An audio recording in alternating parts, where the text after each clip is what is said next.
Now, here in the UK, Apple has found itself the target of a $780 million lawsuit. That's a pound lawsuit. I should say it's about $1 million.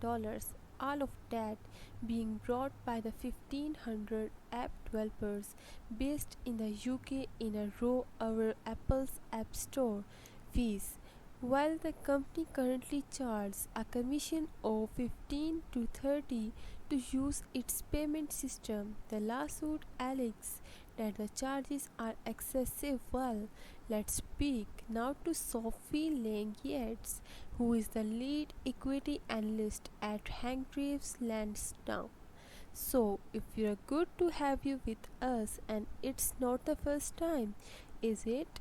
That this has been a bone of contention between those app developers and Apple's App Store.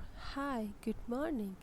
It certainly isn't this it not the first time that Apple has been is in hot water in terms of a rising tensions around the power that it has. Let's face it, it is a monopoly. If you have an app, you want to be in the app store, and they know that, and because of that they have been able to introduce systems and charges that a lot of businesses are saying actually hang on a minute.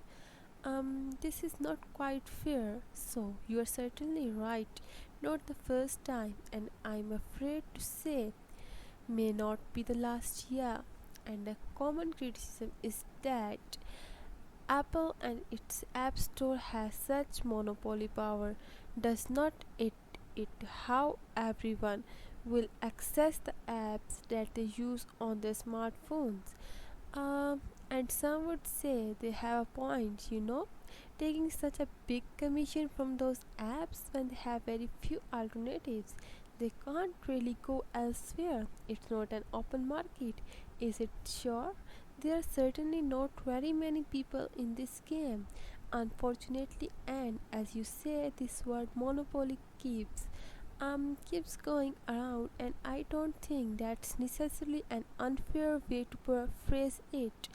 And also the reason they are able to charge what they charge, particularly in this instance, that 15 to 30 commission you were just referencing, is the fact that unfortunately this kind of the ecosystem that Apple has developed is absolutely essential piece of infrastructure for apps and app developers. So you are right, there is kind of not too many avenues to go down if you want your app to be success. There are certainly some huge question marks being thrown up there around the fairness of it. Then of course the final side of that is then of course actually what will become of the outcome, or the outcome will be what will actually happen here, because at the end of the day Apple is so enormous and that there are not actually alternatives. So there's a lot of confusion here on what it will actually mean.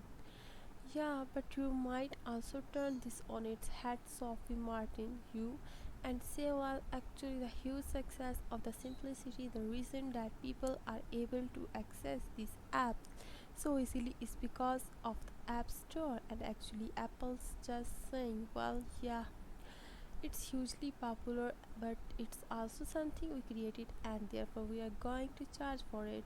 You're absolutely right. They are certainly two ways to look at this, and that's exactly how I have been talking about this within my team, and things like that we are saying actually when you look at this particularly from the business and the commerce side of things, Apple has phenomenally successful product, and that's the reason they can charge higher amounts is because actually the amount of eyeballs on the screens frankly are absolutely phenomenal, and we know that they are also holding up Apple devices in particular are holding up pretty resilience.